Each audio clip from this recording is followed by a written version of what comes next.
Hey guys, welcome to game 2 between Future and Zerker. We have Zerker starting at the 12 o'clock location as the red Zerg 3 o'clock location. We have Future as the blue Protoss.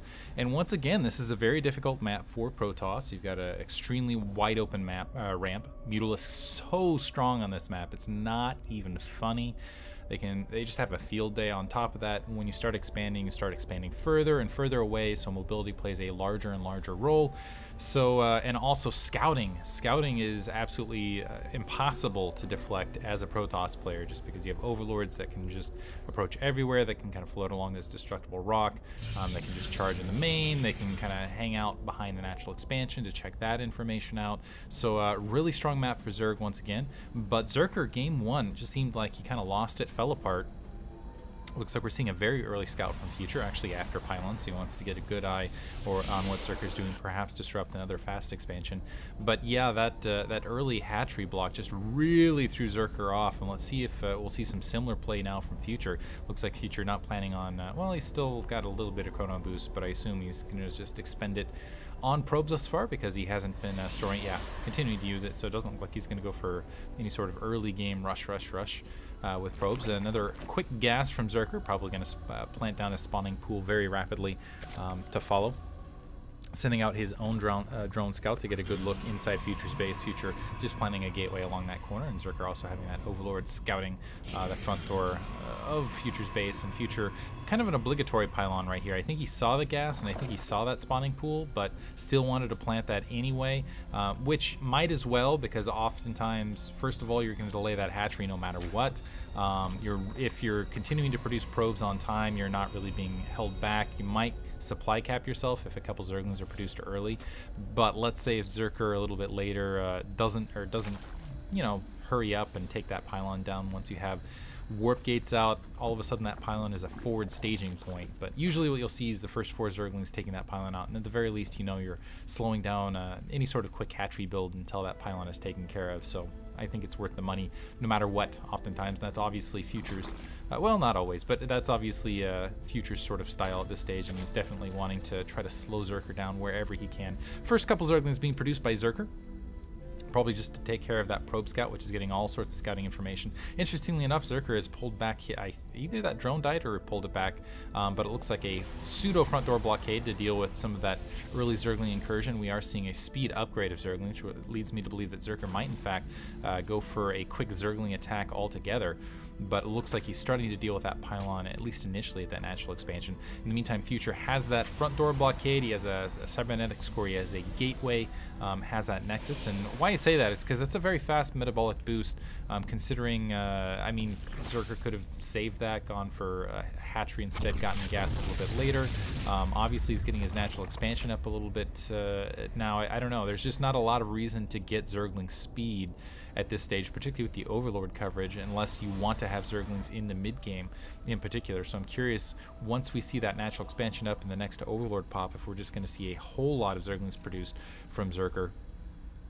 Anyway, looks like we are seeing the warp grade upgrade from Future. He's getting, he's got 2 gateways, and it looks like he's going to more of a tech build, grabbing that second assimilator to get perhaps a robotics facility out, or maybe even go up to 4 gateways and play a little bit heavier in the Stalker play. That is one thing where speed Zerglings will definitely help out to follow up in the mid game. Looks like that initial Stalker going to be able to pull that Overlord back just a bit, and it looks like we do have 2 gateways fielded. Let's see if we see a 3rd gateway or a robo to follow this sub-Zergling speed now finished, and it looks like the hatchery is being upgraded to a layer, and it looks like a Stargate, interestingly enough, to follow this up.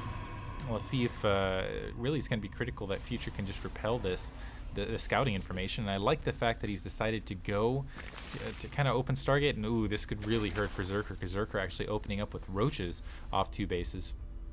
Still has the Zergling force out and about to try to do some harassment, deny that natural expansion, but it looks like it's going to be 3 gate into Stargate build. I'm very curious how this is going to play off. I love the scouting coverage though with those Zerglings. He's got one at the Salamanca Watchtower, also checking out that gold expansion just in case, also getting a creep tumor planted.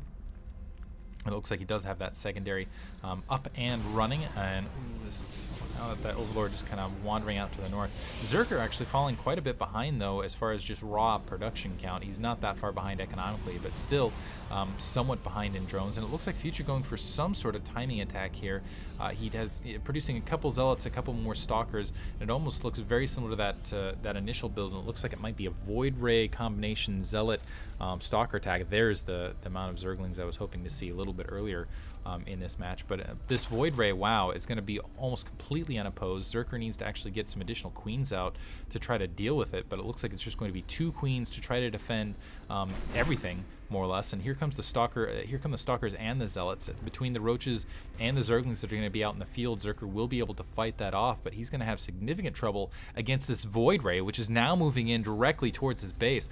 Now, the Queen alone is not going to be able to handle it. He needs, again, desperately needs a second Queen or some sort of anti-air.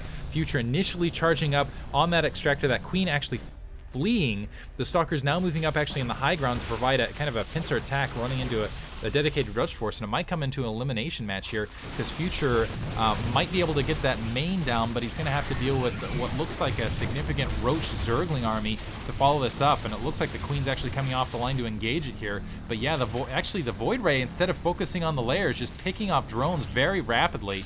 But yeah, Future's main completely empty. The second Void Ray now coming into the field, which is going to make it even more difficult for these Queens to really cope with it. Second Queen in the battle, but not going to transfuse the first Queen in time, it looks like. So 1 Queen down, first Void Ray stands, and if and that second Queen trying to flee. So queenless, mostly empty main, some drones no longer harvesting, and it looks like Roaches and Zerglings headed towards Future's front door. So yes, it is in fact going to be an elimination match. Can 3 Stalkers hold out against, well, and just buy time essentially against Zerker's wow, massive attack. We can just assume those Void Rays are going to work in the background, but the Roaches, wow, just nailing this front door. Only 4 Stalkers giving up the front. Looks like 3 being left here in the meantime, trying to retreat. Probe line completely open. Void Ray now here to try to help defend as well, but these Roaches can do a lot of damage in the meantime. They're continuing to flood forward. Natural expansion out. Future moving back to the main, which is mining again for Zerker, and it looks like the Roaches are bit by bit getting cleaned up, so it looks like he is going to be able to hold this attack back and win the match. So very fun creative build. Unfortunately, it was just one of those build order counter situations for Zerker. But nevertheless, Future with some nice solid defense is going to be able to hold out, and it looks like GG from there. Hope you guys enjoyed it again from the Wanfest from Newegg. Future wins over Zerker, and I'm actually not sure what stage of the match this is. Thanks for listening. We'll be right back.